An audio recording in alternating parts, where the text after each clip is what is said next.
Randy. Teddy. I knew what today was before I woke up. And how did you know that? Because I looked at my calendar yesterday, but that's irrelevant. Okay. Today is my wife's birthday. Really? Yeah. All right. I think it's like her 32nd, something like that. Yeah. Right. Yeah. Well, yeah. Well, she'll like that. Yeah. I think it's 30. I can't remember exactly. And I don't think 32, 33. Remember. So you doing all right, man?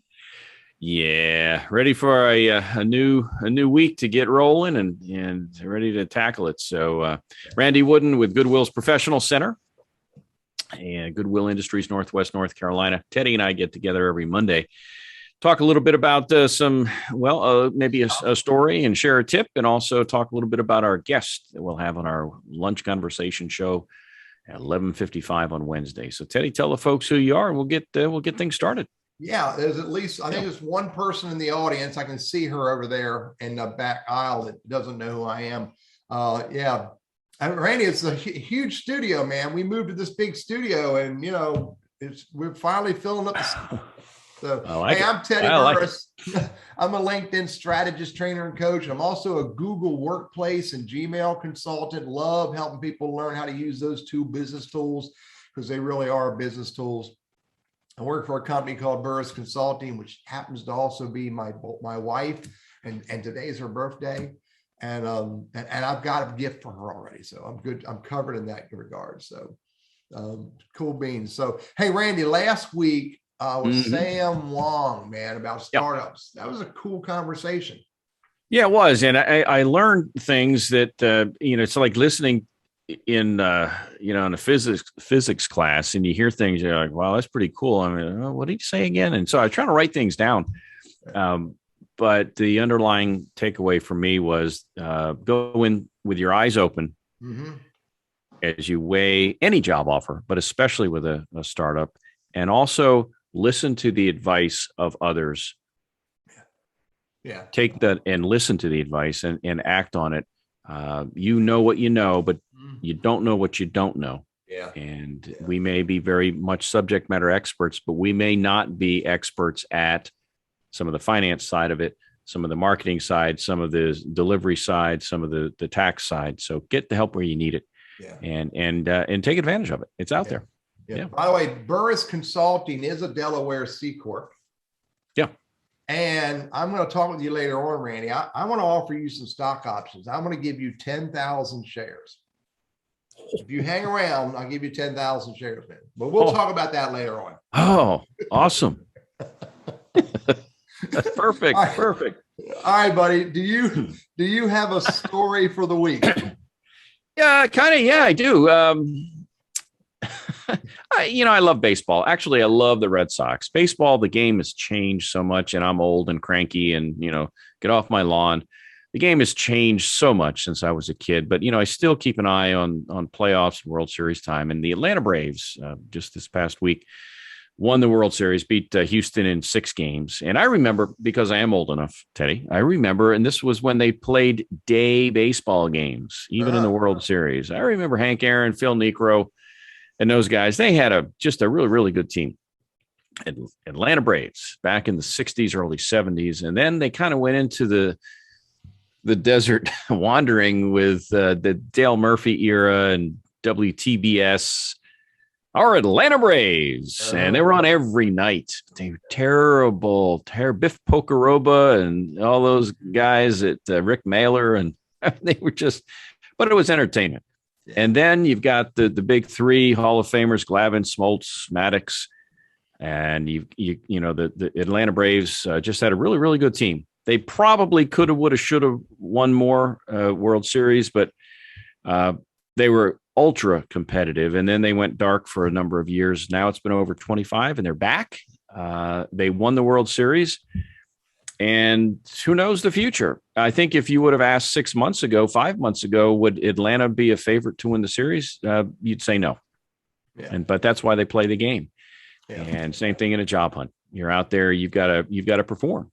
Yep. And you got to make things happen. Just because you have a name doesn't mean people are necessarily going to bow down and want to hire you. So keep at it. Go Braves. There's a lot of Braves fans around these areas now, Teddy. You know, it's coming out of the woodwork. Bandwagon is about full.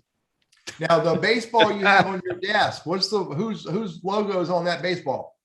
This one I stole. No, did I say that? No, I got this from the Dash. It was at a ball game. I think I got it from the Dash. Oh, so I've got one that logo? Bolt autographed. I've got a Bolt autographed baseball. It's right up. It's right here, actually. Here it is. It says Bolt. Randy, with a lightning in the bolt. audience knows who Bolt is, dude. He's the mascot. So now I've got one for each hand. That's my story, Teddy. I love baseball, and I'll turn it back to you, and we'll bring some reality back to the show. How's that? Hey, I want to take my story a little bit different than just simply career and job. Maybe relevant to career and job, but I just spent the last week, 2 weeks ago, hanging out with my grandkids and in Disney World, and I rode all kinds of freaking wild merry-go-rounds and roller coasters and stuff like that, and teacups too, Randy. But and I shared this story somewhere on maybe Facebook, maybe LinkedIn. I know I shared it on Facebook. Mm-hmm. A story of a dad where the little kid says, "Dad, can I borrow $50?" The dad got all mad, and why do you want to borrow money from me? Blah blah blah. Mm-hmm. The story ends up where the kid wanted to borrow money to pay for an hour of her dad's time. Yeah. And that was really a blunt story, really rang true with me. And I was thinking about it, a couple weeks ago when I was in Florida.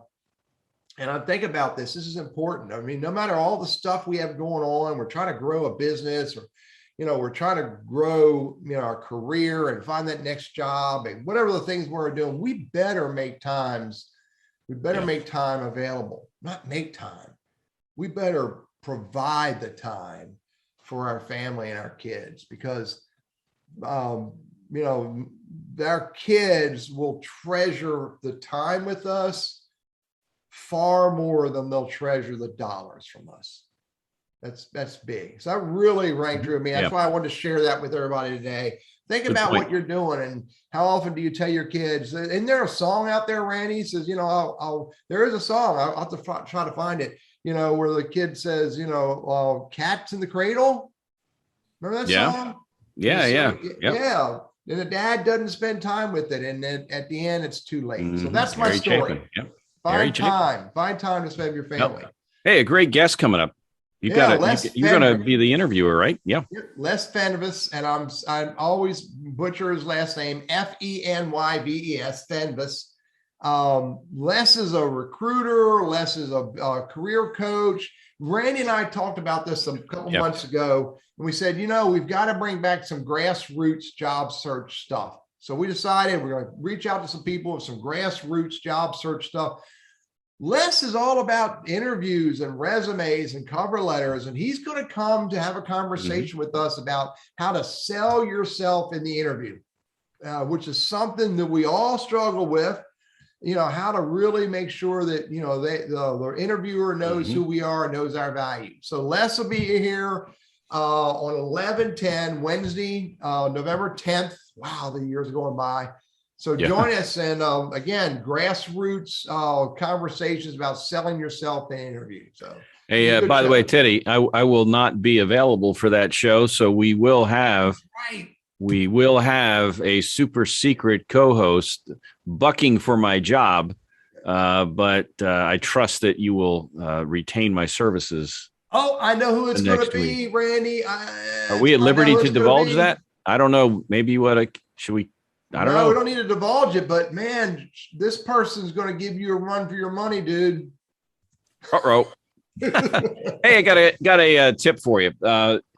Look, we're not far from Thanksgiving. We're entering the holiday season, and this is one of those things that I say every year. And Teddy, I'm sure you've said it and heard it many times, and that is this: don't take the holiday season off if you're a job hunter. It's easy to do. Just like summertime, going to go on vacation, this, that, and the other, or hey, Thanksgiving and gift giving, and get caught up in the holiday rush and this and that. But I will tell you, companies still do hire especially now. Think about it. You just pop open a newspaper, turn your TV on. Anybody out there pretty much is hiring. And so why would you want to take time off? Companies are hiring. And many of your competitors, if you will, other job hunters are probably taking time off. And so why not maintain your momentum? That's the short story. Keep the momentum alive, network, be ready.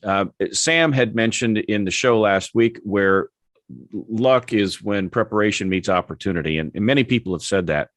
And here's a case where if you're prepared and you're ready and there's opportunity, you can jump on it.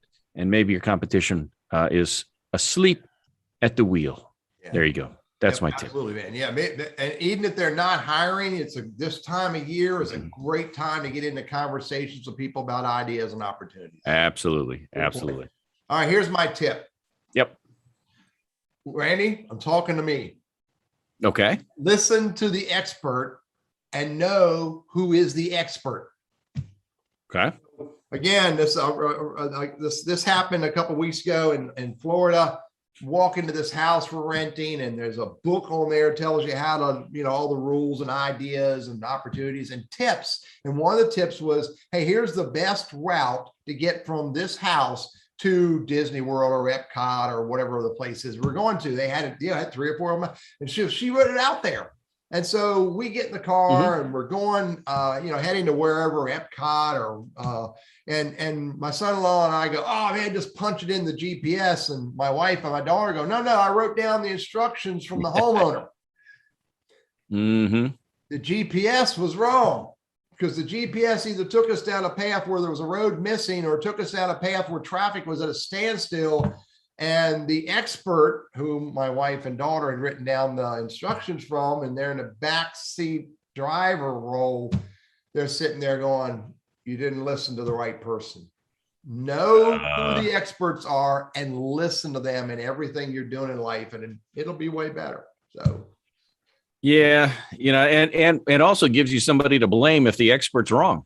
So you got that going for you. It also keeps your wife from smacking you upside the back of the head. What are you doing? Yeah. What are you doing? And it's her birthday. So you better be careful, Teddy. You better follow instructions very, very, very closely today and every day for that matter. That's another tip I'm throwing out. That's a bonus tip. But the tip is for Teddy. Yeah, I appreciate it, man.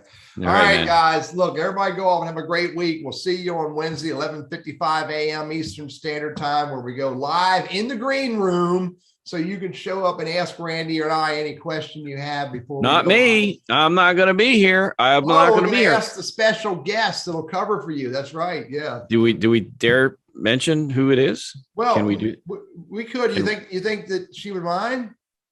I don't think so. I think we can divulge it now.